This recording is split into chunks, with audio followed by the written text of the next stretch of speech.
Placar Apoio apresenta Cabeça Fria de São Paulo 2, Atlético também 2. Ponto a ser valorizado. Faltam 6 dias para a grande decisão da Libertadores. Roda a vinheta e bora falar de Galo.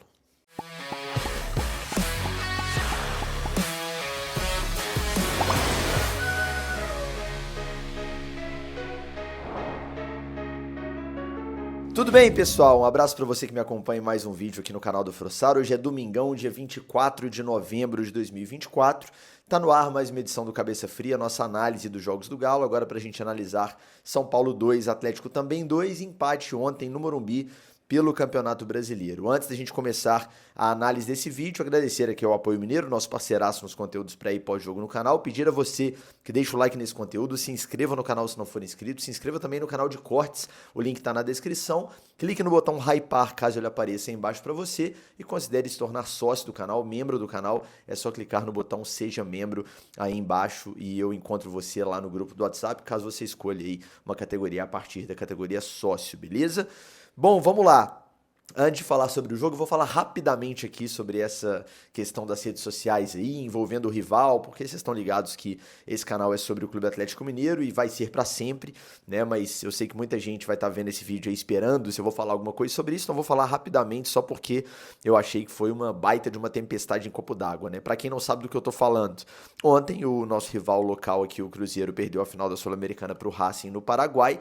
E aí eu, como atleticano, né, fiz algumas poucas postagens nas redes sociais, acho que 2 posts no Instagram, 3, 4 ali no máximo, acho que 4 tweets, logo depois do jogo, dando uma brincada ali, uma provocada absolutamente natural.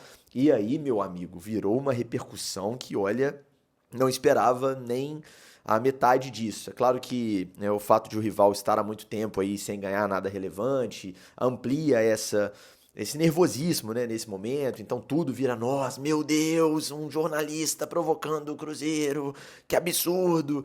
E assim, o torcedor xingar de volta, né, é, provocar de volta, tá tudo normal, provocação no ambiente de futebol é assim mesmo, faz parte, eu vejo, dou risada e vida que segue.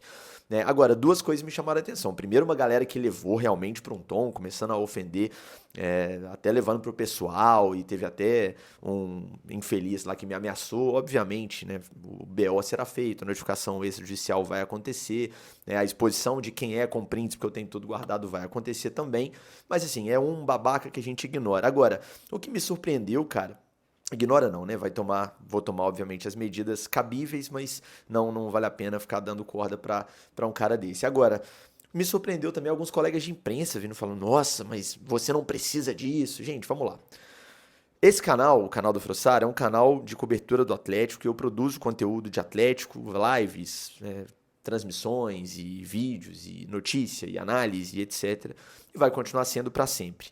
Agora, é um canal setorizado e a partir do momento que eu saio da imprensa convencional por opção minha, né? Todo mundo sabe, eu já contei essa história aqui 1 milhão de vezes, que eu optei por sair da Globo para abrir o canal do Frossar, decisão, graças a Deus, muito acertada da minha carreira.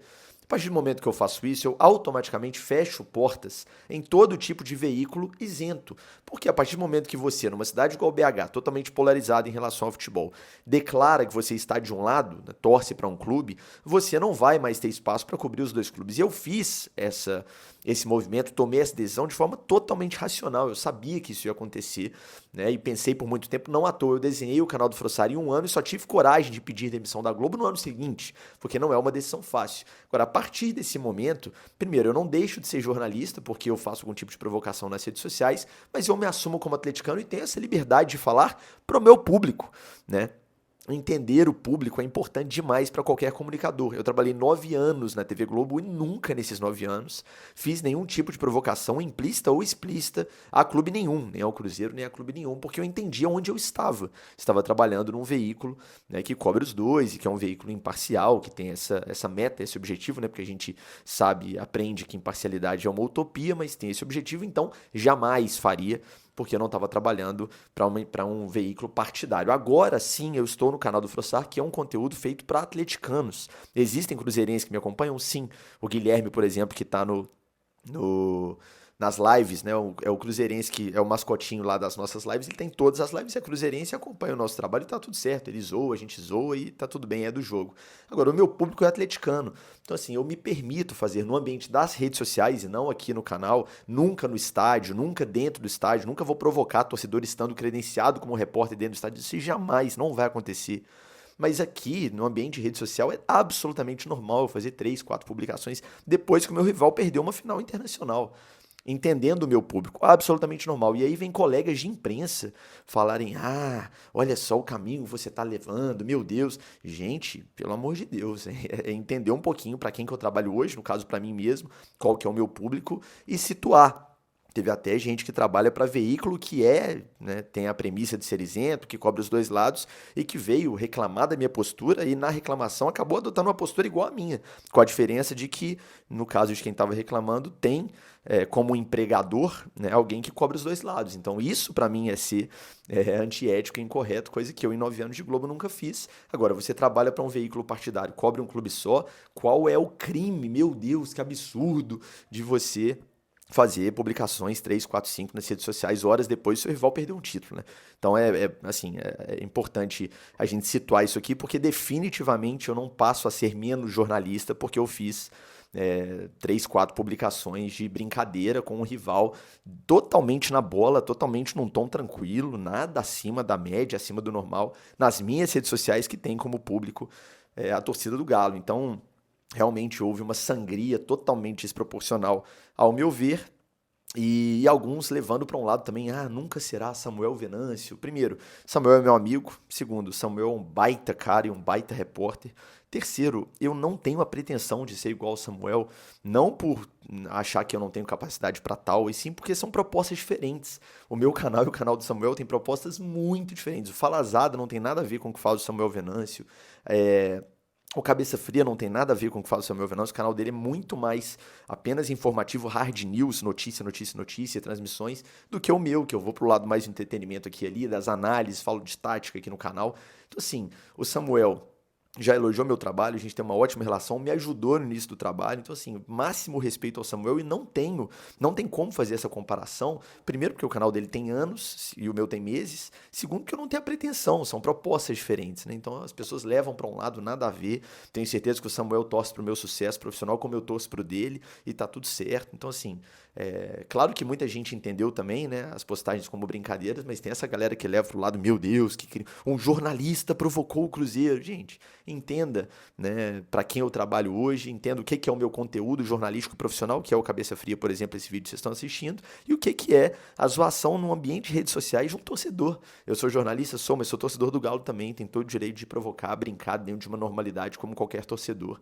Então, não é difícil entender isso, né, mas infelizmente nem todo mundo entende, inclusive colegas de trabalho que eu definitivamente esperava um pouco mais de racionalidade e inteligência, né, usar os neurônios que a gente tem às vezes é importante. Vamos lá, vamos falar do jogo do Galo, porque é o foco aqui do canal e vai ser para sempre. Só falei sobre isso porque realmente houve uma repercussão maior do que eu imaginava. O Atlético foi a campo ontem com um time bem forte, né, cara? Com um time bem mais titular do que eu imaginava, assim, imaginava o Milito preservando, por exemplo, Paulinho ou o Hulk, que jogaram os dois, né, foi um time forte, o Atlético teve em campo o Everson no gol, Saravia, Batalha, Lianco e Alonso, o Alonso jogando como lateral esquerdo, principalmente no primeiro tempo, no segundo tempo virou zagueiro, a gente vai chegar lá. Na meiuca a gente tinha a dupla de volantes que eu acho que será titular na final da Libertadores, a gente vai falar sobre isso também, Fausto Vera e Alan Franco. A gente tinha o Bernard como titular, Igor Gomes, Paulinho e Hulk. Esse foi o time do Atlético titular na partida. E, assim, o desenho tático desse time, em alguns momentos deu pra gente ver, olhando o desenho em linhas, até um 4-1-4-1. Por quê? O Fausto Vera era o homem à frente da linha de 4 defensiva. A linha de 4 defensiva tinha o Alonso no primeiro tempo, tá? O Alonso como lateral esquerdo, o Saravia como lateral direito, Batalha e Lianco como zagueiros, né? Na frente deles, o Vera, sendo tanto um homem para iniciar a construção da jogada à frente da linha defensiva com bola e também esse desse 4-1-4-1 sem bola que se desenhou em alguns momentos, apesar de o Galo não ter marcado só por zona, tá? Teve perseguição individual, eu vou falar sobre isso, mas o desenho mais visto, assim, pensando em linhas, né, no primeiro tempo, ao meu ver, foi um 4-1-4-1, à frente do Fausto Vera a gente tinha o Bernard por um lado, o Paulinho por outro lado, e os dois meias interiores eram Alan Franco e Igor Gomes, à frente o Hulk. Esse era mais ou menos o desenho tático do Galo, que, como eu disse, não era uma marcação por zona, porque havia perseguições, né? Eu cito aqui esse 4-1-4-1 mais como uma referência de posicionamento, mas, por exemplo, o Bernard o tempo inteiro perseguia o Rafinha, né, pelo lado direito do Galo, lado esquerdo do São Paulo, assim como o Paulinho perseguia o tempo todo o Igor Vinícius, lateral do São Paulo. Então, cara, era realmente um posicionamento base, esse 4-1-4-1, mas havia ali as perseguições individuais. Com bola, qual que era a ideia do Galo no primeiro tempo? Né? Fazer uma construção com 3 jogadores, que é o padrão do Milito, Saravia, Batalha e Lianco. Lianco ali como um zagueiro pela esquerda, repito, no primeiro tempo. No segundo, depois da entrada do Zarate, mudou completamente o desenho tático do time. O Vera como esse homem aí à frente da defesa, né? Iniciando essa construção, então um 3-1. E aí 5 homens que se movimentavam muito ali nessa linha antes do centroavante para tentar criar. Aliás, não só os 5, como o centroavante também, que era o Hulk, baixavam muito para tentar organizar essa construção ofensiva do Galo, porque o Atlético vem tendo problemas, né, nessa transição ofensiva, nessa criação de jogo. Nos jogos que o Atlético teve uma postura mais defensiva, o time até conseguiu marcar bem, mas conseguia pouco ameaçar o time adversário. Então esses 5 homens eram Alonso mais pela esquerda, exemplo do Paulinho, Alan Franco e Igor Gomes um pouco mais por dentro, né, o Igor Gomes um pouco mais pela direita, encostando ali no Bernard. Então 5 jogadores ali por trás do Hulk, que também baixava demais em vários momentos para tentar fazer um pivô, escorar, ajudar nessa transição ofensiva para o Atlético caminhar e conseguir ir à frente. Né? O gol do Galo sai muito rápido, com 30 e poucos segundos do jogo, o primeiro gol mais rápido dessa edição do Campeonato Brasileiro, inclusive. O Hulk, depois de uma bola recuperada ali no meio campo do Galo, que marcava, né, alto, né? Todos esses jogadores dessa linha anterior ao Hulk estavam ali perto da bola nesse momento, e o Atlético consegue roubar com o Paulinho junto com o Igor Gomes. Ele faz uma tabela rápida, a bola chega no Hulk, o Hulk é amigo do Rafael, goleiro, mas impressionante como regula contra ele, acerta um chutaço e a bola só não entra direto para o Rafael fazer uma baita defesa. A verdade é essa, que a bola entraria direto, seria um golaço do Hulk, muito perto do ângulo ali. Rafael consegue tocar nela, né, com a pontinha do dedo, a bola pega no travessão, quica praticamente na linha, e o Paulinho, esperto, bem posicionado, aparece para finalizar, concluir a jogada para o gol. Num lance que foi revisado pelo VAR, o Bandeirinha chegou a marcar um impedimento, o VAR checou e por milímetros ali o pé do defensor do São Paulo dava condição para o Paulinho. O gol do Galo foi corretamente validado e o Atlético saía na frente com segundos de jogo. São Paulo, depois de tomar o primeiro gol, naturalmente se lança para tentar o gol de empate, consegue ali uma sequência de boas jogadas com certo perigo, né? Tem uma jogada ali aos 7 minutos de bola cruzada na área, que a zaga do Galo com alguma dificuldade consegue afastar. Depois tem um lance do Luiz Gustavo, que ele finaliza de fora da área, obrigando o Everson a fazer boa defesa, nada espetacular, mas boa defesa. Depois o André Silva também consegue uma finalização um pouco depois, e o Galo estava basicamente se defendendo e com dificuldade para encaixar essa transição ofensiva, que é algo que eu falo aqui durante toda a temporada, que é um problema desse time do Galo, né? É uma dificuldade desse time conseguir, quando está suportando bem o adversário defensivamente, quando recupera essa bola, encaixar uma transição rápida, veloz, acertar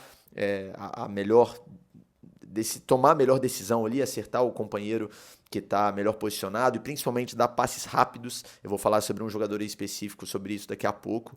Então o Atlético defendia e não conseguia explorar esse contra-ataque. O Hulk descia muito para tentar ajudar nesse aspecto, mas também sem tanto sucesso. E o São Paulo crescia, ganhava volume nesse momento do jogo. Em uma das pouquíssimas vezes que o Galo conseguiu sair um pouco mais rápido, conseguiu, né, passar da linha de meio de campo com mais jogadores, passou ali com 3, 4 atletas, o Galo tem qualidade para, em troca de passes rápidos ali, sofreu uma falta com o Igor Gomes, numa região já perigosa do campo ali, e o Hulk coloca a bola na cabeça do Paulinho, faz uma movimentação muito interessante, e cabeceia no ângulo do Rafael, sem chance nenhuma para o goleiro do São Paulo, fazendo o segundo gol do Galo no jogo, abrindo 2-0. E aqui a gente precisa falar sobre o Paulinho, né? É um jogador que completou 50 gols com a camisa do Atlético, estamos falando de 2 temporadas, são 50 gols em 119 jogos, já é uma média muito interessante a gente olhar só os gols, dá aí 0,42 gol por jogo, e se a gente colocar nessa balança, nessa equação, as assistências, que são 12, somando 2023 e 2024, o Paulinho passa da média de meio gol por jogo.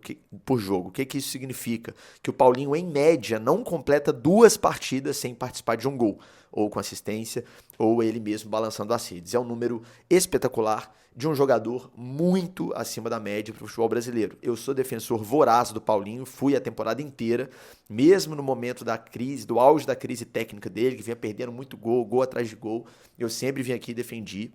Destaquei que ele vinha, assim, perdendo gols muito importantes, que a gente não podia normalizar, que ele precisava treinar mais, cara a cara com o goleiro é um problema ali do Paulinho que ele pode aprimorar, espero que esteja treinando esse tipo de finalização, mas sempre defendi que é titularíssimo do time com merecimento, porque os números dele falam por si só, e se a gente quiser olhar o futebol além dos números, o futebol dele também fala por si só, então os parabéns ao Paulinho pela marca atingida, né? Realmente, nos últimos meses aí, os haters do Paulinho deram uma sumida, porque ele sempre melhora o time quando tá em campo, o time é um com ele, o outro sem ele, e os números, mais uma vez, falam por si só. Já que eu sou muito fã do Paulinho, sempre defendi o Paulinho aqui nesse quadro, acabei de fazer isso mais uma vez, eu vou fazer uma pequena crítica, porque a gente critica os jogadores que a gente sabe que tem potencial para entregarem mais, né? E tem uma coisa no Paulinho que eu acho que ele pode aprimorar.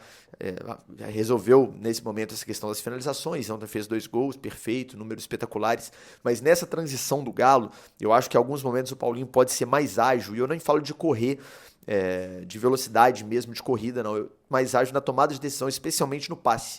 Em alguns momentos ele acaba travando um pouco mais a bola, que em lance de transição mata alguns contra-ataques. Ontem isso aconteceu no Morumbi 2 ou 3 vezes, então esse time do Galo não é talhado para contra-atacar, a gente sabe disso, já falei isso aqui nesse canal, nesse quadro, 1 milhão de vezes ao longo da temporada, mas é um detalhezinho que pode fazer a diferença. O time do Galo tem qualidade, e em lance de transição, muitas vezes a velocidade está muito mais associada na tomada de decisão do cara, em soltar a bola rápido, do que em correr rápido. É claro que correr é importante, você tem um jogador velocista, é importante para lance de transição, sim, mas tomar as melhores decisões, né, triangular rápido, achar o jogador que está livre rápido, é meio caminho andado para você ter sucesso nas transições ofensivas. O Paulinho pode melhorar nesse aspecto, não tenho dúvida nenhuma. Números espetaculares do Paulinho, já que a gente está falando de números, quem fez a fezinha em gol do Paulinho no jogo se deu bem. Aproveitar, né, para falar aqui da KTO, nossa parceiraça aqui no canal do Frossaro. Aposte com responsabilidade, gente. A aposta esportiva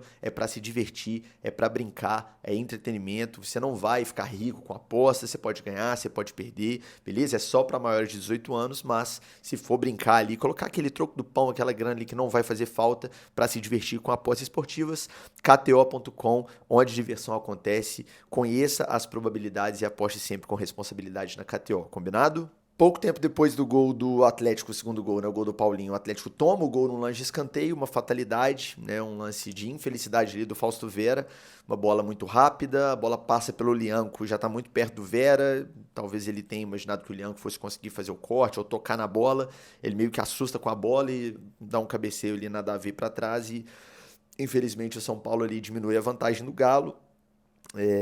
E assim, não é nada, assim, foi uma jogada fortuita, foi, mas nenhum absurdo o São Paulo fazer um gol naquele momento não, porque tinha volume para merecer pelo menos um gol, né? O Galo até aquele momento do jogo tinha sido muito eficaz, né? Chegou praticamente 2 vezes com perigo e fez 2 gols. O São Paulo tinha algumas chegadas já era merecedor de tirar o 0 ali do seu marcador, e acabou fazendo um gol num lance fortuito, num gol contra ali do Fausto Vera. Logo depois, na outra área, tem o lance de pênalti não marcado pro Atlético na bola na mão do Luciano. E eu falo pênalti não marcado pro Atlético porque, na média de critério que eu vejo de lances da bola bater no braço do adversário no futebol brasileiro, isso é pênalti. Se eu fosse o criador das regras do jogo, se me desse 1 milhão de lances de toque na bola e eu pudesse definir o que é pênalti e o que não é, esse tipo de lance não seria pênalti. Porque eu concordo que o braço está numa posição natural, o braço do cara não está aberto, não está ampliando o espaço do corpo, nada do tipo. O braço está aqui numa posição natural, a bola bate no braço e o braço por isso faz a alavanca. Então assim, no mundo, né, mágico, no mundo que a gente pudesse escolher quais regras fariam mais sentido, eu concordo que isso não seja pênalti. Agora, na vida real, eu já vi pênaltis em toques no braço muito menos assintosos, né, do braço mais em condição natural até que esse do Luciano, que foram marcados. Então, volto a dizer, na média do critério, que nunca vai ser um critério claro, tá? O bordão clássico do Arnaldo César Coelho lá, a regra é clara, várias regras do jogo de futebol são claras mesmo. Impedimento, por exemplo, uma regra muito clara, muito óbvia. O lance do toque na mão do jogador que marca o gol é uma regra clara. Pegou, tá anulado e acabou, não tem resenha. Agora, toque no braço do defensor é uma regra que definitivamente não é clara no futebol brasileiro. Tem um árbitro que interpreta de um jeito, outro interpreta de outro. Esse tipo de mão, igual do Luciano ontem, às vezes dão pênalti, às vezes não dão. Então, é uma bagunça. Volto a dizer que esse tipo de braço eu já vi mais vezes o árbitro dando pênalti do que não dando. Infelizmente, nesse caso, o VAR não chamou, o árbitro fez ali o gesto que o braço estava na posição natural e ficou por isso mesmo. Ali o Atlético faria 3-1, voltaria a ter 2 gols de vantagem, poderia, né, dar um passinho para trás e adotar uma postura mais segura, ainda mais segura, para tentar levar essa vantagem para o intervalo, mas infelizmente não aconteceu e o 2-1 continuou no placar. O Atlético sentiu esse gol do São Paulo, e o São Paulo cresceu no jogo, claramente cresceu no jogo. O Atlético estava pobre ofensivamente, essa transição que eu falei não vinha funcionando, né? O Atlético tem dificuldade na transição por baixo, né? No contra-ataque, famoso contra-ataque, e acaba explorando em vários momentos uma bola mais longa. Então, na dúvida, dá a bola longa lá na frente. Só que se é para explorar esse jogo de bola longa, agora pensando até na final da Libertadores, o Davidson tem que ser titular. Se a estratégia do Galo para agredir o Botafogo no dia 30, daqui a menos de uma semana em Buenos Aires, aliás, quem não tá ansioso é maluco, mas se a estratégia para agredir contar bastante com bola longa, o Davidson tem que estar em campo. Porque por mais que o Hulk seja um craque, né, e com a bola no pé ele resolve, e ele ajuda, e ele se entrega muito, ele desce para ajudar o time a criar, e faz tabela, e tem o chute fora, ele não é o mais brilhante dos pivôs, do jogador que vai ganhar a bola no alto de cabeça, que vai ganhar a disputa com o zagueiro pelo alto. O Davidson, nesse aspecto do jogo, isoladamente, pelo amor de Deus, gente, é melhor que o Hulk, nesse aspecto. Então, se o Atlético vai abusar de bola longa, o Davidson tem que estar em campo, porque abusar de bola longa, tendo o Hulk como centroavante, em vários momentos você dá a bola longa e ela acabar, né, voltando para o seu setor defensivo, porque o adversário vai recuperar essa bola. Ele já teve um momento ontem, inclusive, que o Hulk, a bola vem para ele chega a falar para o companheiro que lançou, no chão, eu quero essa bola no chão. Uma coisa é a bola que vem no chão para o Hulk, por mais marcado que ele esteja, ele é muito forte e tem qualidade para proteger, dominar, girar, fazer uma tabela, escorar. Bola longa, bola no alto, você precisa ter um jogador com essa característica que não é o Hulk. Então, me incomodou isso um pouquinho, assim. Mas me incomodou, mas eu entendia também que o Atlético não estava conseguindo sair jogando bem por baixo. O São Paulo é um ótimo time, bem treinado, também não estava deixando ter um mérito do adversário. E aí, em vários momentos, o Galo tentava essa bola longa que não funcionava. O São Paulo crescia, teve uma bola na trave aos 32 ali com o André Silva. Uma ótima jogada do Lucas Moura pelo lado direito, que é cracaço de bola, né? E numa segunda bola ele tenta uma jogada, não funciona, a bola volta acho que pro Igor Vinícius, o Igor Vinícius consegue cruzamento e o André Silva finaliza na trave. Eu até fiquei com a impressão que tinha sido uma defesa do Everson, mas na verdade a bola foi na trave e o São Paulo amadurecia já aos 30 e poucos ali do primeiro tempo, o gol de empate. O primeiro tempo vai caminhando para a reta final e aí a gente entra no intervalo ali de 12 minutos que o Bernard errou tudo que ele podia errar. Ele já não vinha bem no jogo, é bem verdade, mas ele vinha fazendo uma função tática pelo lado direito importante, contendo os avanços do Rafinha. O Rafinha não tinha jogado até ali, o Bernard entregava pouco com bola, assim como todo o time, mas sem bola era um jogador correto e é um cara que a gente sabe que com bola tem qualidade, é um meia atacante, né? Por mais que esteja vivendo uma péssima fase desde que voltou para o Galo, eu acredito muito que o Bernard vai recuperar o bom futebol na próxima temporada, mas vem vivendo uma má fase. Eu entendo a ideia do Milito de insistir, porque o Bernardo não desaprendeu a jogar futebol. Então, se ele tá fazendo bem a função tática até os 38, tá? Porque dali pra frente ele errou tudo. Eu vou até descrever os lances aqui com vocês. Mas se ele até aquele momento tá cumprindo bem a função tática e é um jogador que a gente espera que em algum momento vai reencontrar o bom jogo com bola, deixa lá, porque não tá comprometendo. O problema é que começou a comprometer. Eu vou ter que até pegar o celular nesse momento, porque são tantos lances que eu não vou conseguir memorizar para citá-los aqui. Então vamos lá. Aos 38 minutos, ele de fora para dentro ali pela direita, tenta um passe inexplicável por baixo para ninguém, no pé do jogador do São Paulo, a zaga do São Paulo corta. Aos 40, o Rafinha consegue passar pelo Bernard, né, num lance que o Bernard estava conseguindo anular até então, e aí o Rafinha passa pro Ferreirinha, que consegue arriscar um chute fora da área, o Everson faz boa defesa. Logo depois tem um erro que não é do Bernard, é do Fausto Vera, né, errando um passe, entregando a bola pro Lucas Moura.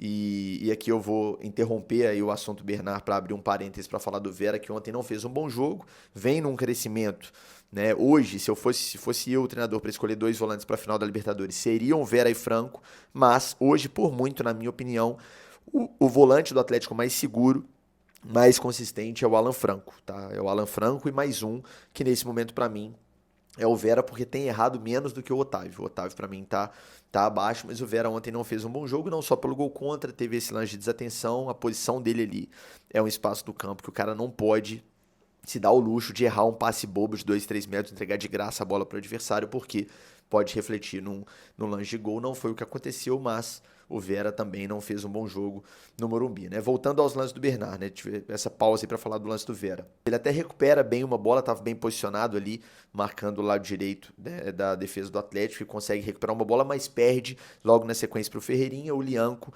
chega para espanar logo na sequência. Aos 43 ainda, no mesmo minuto, ele fura uma bola, uma interceptação, que ele tá na frente do Rafinha, bem posicionado, ou seja, era só interceptar e sair jogando, ele fura, a bola entra pro Rafinha, que estava nas costas dele, e logo depois, 2 minutos depois, ele tenta um passe de 3 dedos no ataque do Atlético, erra, a zaga do São Paulo consegue interceptar de cabeça. Nesse lance, na sequência do lance, o Lucas Moura avança pela direita com a bola, faz o cruzamento rasteiro, né, nas costas da zaga ali, naquele espaço entre a zaga, entre a linha de zaga e o goleiro, e o André Silva aparece para fazer o gol. Errou tudo em um intervalo de 10 minutos, o Bernard, e acabou resultando aí no segundo gol do São Paulo, num gol que não é ele o único culpado, né? A gente tem que ser justo. Uma coisa que me incomodou ontem foi o Alonso marcando o Lucas muito distante. O Lucas é o tipo de jogador que não pode ter espaço para pensar o jogo. Se ele tiver espaço para pensar, ele vai fazer alguma coisa diferente. O que é de diferente? O passe, por exemplo, que ele achou para o André Silva. E o Alonso não é o único culpado também na zaga. A bola passou por Lianco e por Batalha. Mais o Batalha, porque o jogador estava nas costas dele, ele poderia ter ficado mais atento para interceptar aquela bola.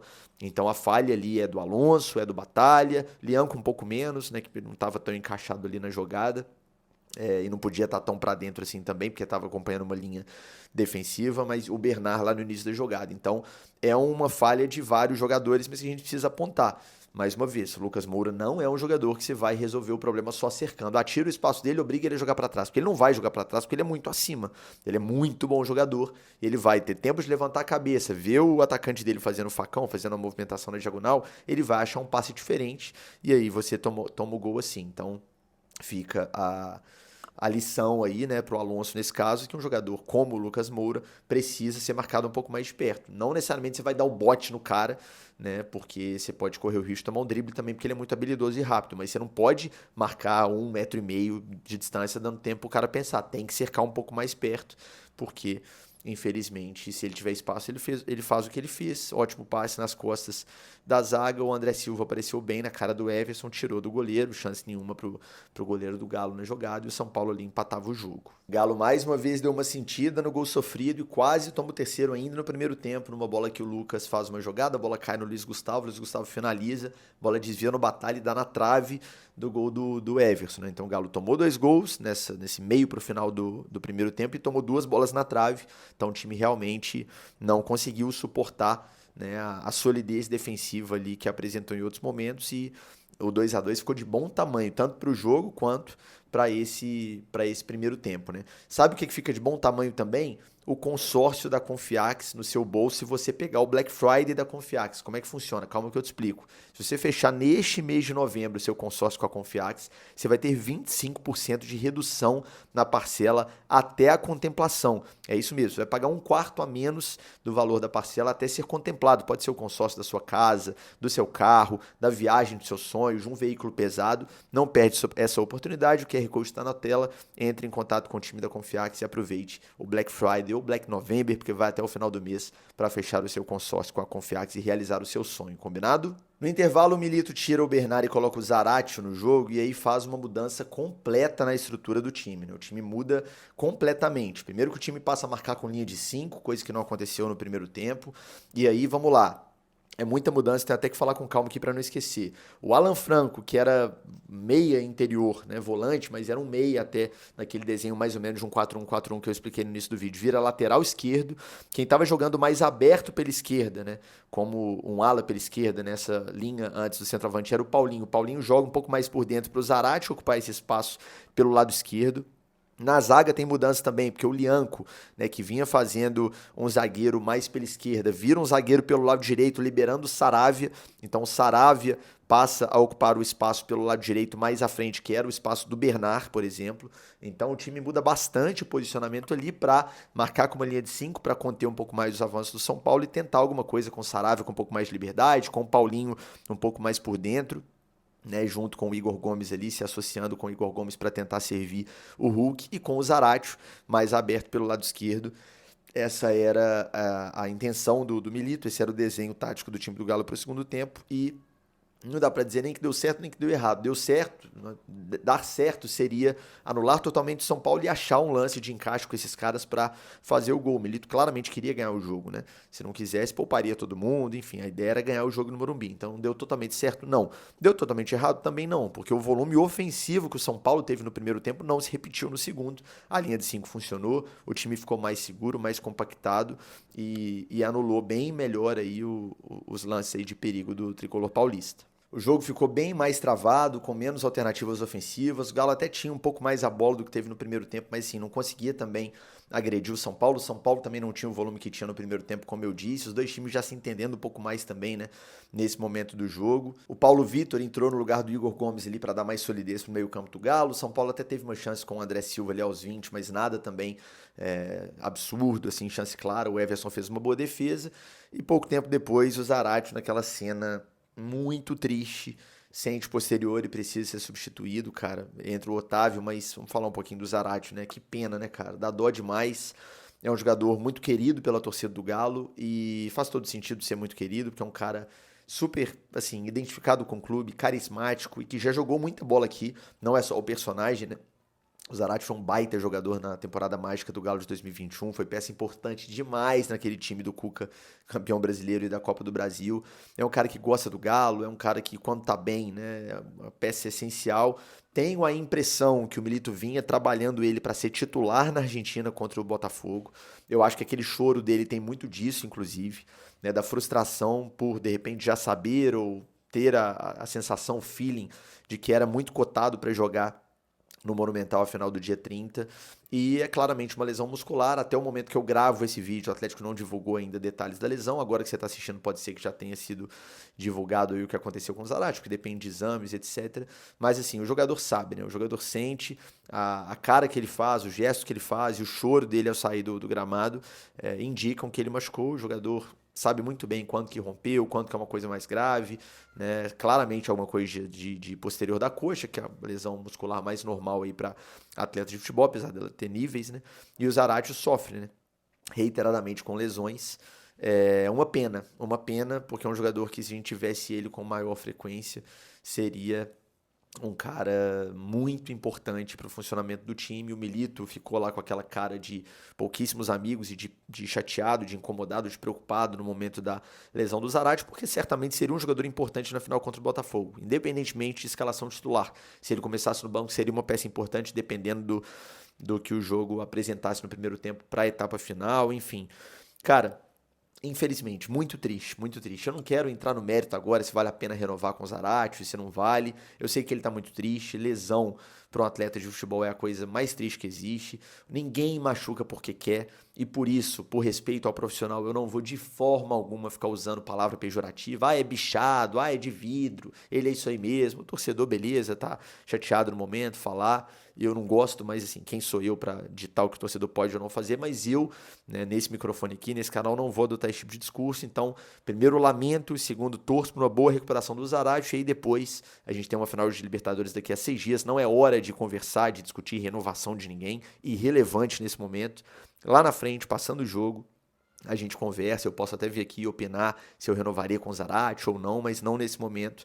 Melhoras para ele, que volte o quanto antes, enfim. E uma pena, né? Uma pena porque é um jogador que volta, machuca, vem de lesão, de cirurgia, recentemente da hérnia do esporte que ele teve, agora tem uma lesão muscular, certamente ficará fora da final, uma pena.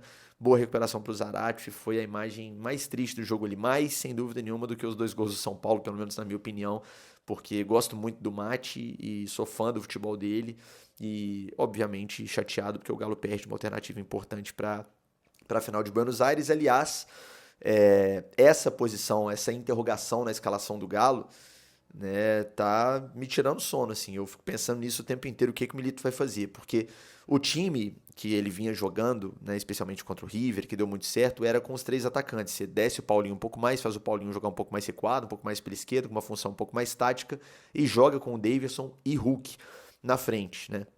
Mas, pensando no volume ofensivo que tem o Botafogo e no bom jogo defensivo que o Galo fez contra o Botafogo agora no Brasileirão, eu não sei se a ideia do Milito é começar com 3 atacantes, né? Mesmo o Paulinho fazendo essa função, talvez a ideia do Milito fosse começar com o Franco, Vera e Zarate para ser esse meia mais de composição, mas que marca muito também, te ajuda a fazer uma segunda linha, ou até uma primeira, em caso de necessidade defensiva. Agora que ele não tem o Zarate, cara, ele pode fazer 3 volantes, mas ele vai ter que colocar o Otávio no time, que é um cara que definitivamente não tá bem, não vive uma boa fase. Ou aí, se a gente quiser viajar muito, colocar o Batalha de volante, outro zagueiro na zaga, mas assim, não faz isso quase nunca o Milito, não acho que vai fazer em plena final de Libertadores. Então acho que a gente fica basicamente entre essas 2 alternativas, tá?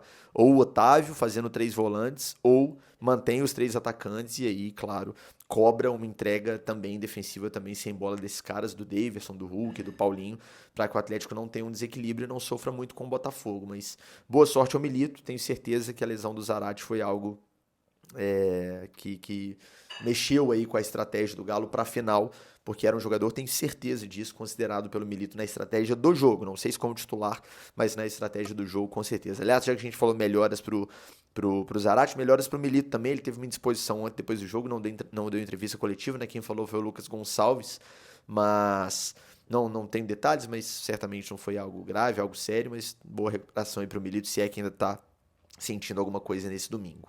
Como eu disse, o Otávio entrou no lugar do Zarate, mais pra frente o Milito, né, na tentativa ainda de ganhar o jogo, coloca em campo o Daverson e o Eduardo Vargas, mas não houve mais daí pra frente nenhuma grande chance, nem para um lado nem para o outro. O jogo termina realmente no 2-2. Vocês podem ver aí pela timeline desse vídeo que o tempo que eu gastei analisando o primeiro tempo foi muito maior do que o tempo que eu gastei analisando o segundo, porque realmente aconteceu muito mais coisa no primeiro tempo. Primeiro tempo animadíssimo, o segundo tempo um pouco mais controlado dos dois lados e o 2-2 no fim das contas ficou de bom tamanho, não é um ponto a ser descartado, né? Não é um ponto a ser, meu Deus, que problemão. Antes do jogo, se alguém me falasse que o Galo empataria com o São Paulo no Morumbi, eu assinaria na hora esse contrato, esse documento, essa proposta. Não assina ou não assina, que a gente brinca nas lives falazadas do canal. Eu assinaria esse empate tranquilamente. Claro que fica uma chateação pela forma como ele aconteceu. O Galo abre 2-0 e depois, né, toma esses 2 gols e acaba saindo com um empate. Mas pontuamos. Agora temos jogo contra o Juventude em casa, que certamente será um jogo de time totalmente alternativo, e está certíssimo. Dias antes da grande decisão da Libertadores, a questão emocional do lado de lá, né, do nosso rival da final da Libertadores, Botafogo, certamente está pesada. Perderam a liderança antes até do duelo com o Palmeiras, né? Todo mundo imaginava que o Botafogo fosse fazer o dever de casa contra o Vitória e o Palmeiras fosse vencer o Atlético Goianiense. O Palmeiras venceu e o Botafogo não, quase perdeu o jogo, empatou no finalzinho. O Palmeiras é líder agora nos critérios de desempate, né? Tem aí uma liderança no detalhe em relação ao Botafogo, mas é uma liderança no detalhe que faz toda a diferença. Por quê? Nesse momento, os 2 times ainda dependem deles, porque tem um confronto direto. Terça-feira, no Allianz Parque, o Palmeiras recebe o Botafogo. Se o Botafogo ganha o jogo, volta a ser líder, coloca 3 pontos de frente e depende só dele para ser campeão, tendo a oportunidade, inclusive, de empatar um dos jogos sequentes, né? Já que tem 3 pontos de frente, você pode, ganhando todos, empatando um, você tem esse um pontinho aí que vai te garantir o título. Mas o Palmeiras agora joga para o empate, o confronto direto, para depender só de si na reta final do campeonato. Se o Palmeiras empata com o Botafogo, o Palmeiras continua líder, porque os critérios de desempate vão continuar como estão, não muda nada, número de vitórias, enfim. E o Palmeiras depende só dele, ganhando jogos sequentes, será campeão do Brasileirão. Então, cara, a carga emocional certamente está muito grande. Eu até vi um tweet, não vou lembrar de quem agora, do tamanho do dilema do Botafogo, né, se expõe ou não titulares nesse jogo de terça-feira, mas eu acho praticamente impossível o Botafogo abdicar desse jogo e ir com reservas, meio que abrindo mão ali, né, da chance de ganhar do Palmeiras em São Paulo. Então a tendência é que o Arthur Jorge vá com todo mundo, os caras vão desgastar, vai ser um jogo muito pegado, muito desgastante. A gente já teve o Palmeiras como algoz várias vezes nas últimas temporadas, a gente sabe como é chato jogar com esses caras, time muito bem treinado, o time do Abel te faz correr muito, não tem jeito. Então o Botafogo vai ter, certamente, isso é fato, no meio da semana, um desgaste físico maior de atletas que estarão em campo na Argentina do que o Atlético. Espero que o Galo vá com o time totalmente reserva, é a minha expectativa, para preservar os jogadores, recuperar todo mundo, para todo mundo chegar bem, voando 100% ou algo perto disso na final do dia 30 no Monumental de Núñez, beleza? É isso, rapaziada, falamos bastante coisa aqui. Aliás, outro dia eu tava refletindo sobre esse termo rapaziada, né? Que vem de rapaz, e eu fiquei meio incomodado que eu uso muito o termo rapaziada, como se eu estivesse falando só pra homem. E não, né? A audiência feminina do canal é muito legal também. A gente tem várias sócias do canal, mulheres, então, né? Um abraço pra todas elas. Peço perdão, é só uma expressão ali idiomática mesmo, é só uma coisa que eu falo porque tenho costume de falar, não significa, né, que eu desprezo a minha audiência feminina, pelo contrário, gosto muito de saber que tem muitas mulheres que sabem muito de bola, gostam muito do Galo e acompanham o meu trabalho, beleza? Então me perdoem aí pela expressão. Mas é isso, agradecer a todo mundo que me assistiu mais uma vez, até o final dessa análise. Vambora, ansioso demais, ainda tem o jogo na terça-feira. Amanhã tem falazada normal aqui no canal às 19 horas. Terça-feira estaremos acompanhando esse Galo Juventude do estádio. E quarta-feira a gente já embarca para Buenos Aires para acompanhar aí essa final da Libertadores. Se tiver o Aerogalo, vai ter, né? Na quarta-feira eu vou acompanhar também ao vivo, se der tempo, né? Se não bater ali com o horário do meu voo, mas eu acho que vai dar sim. E aí a gente já viaja para Buenos Aires e começa a viver, respirar essa grande decisão do dia 30, beleza? Tamo junto, saudações atleticanas, um grande abraço e até o próximo vídeo.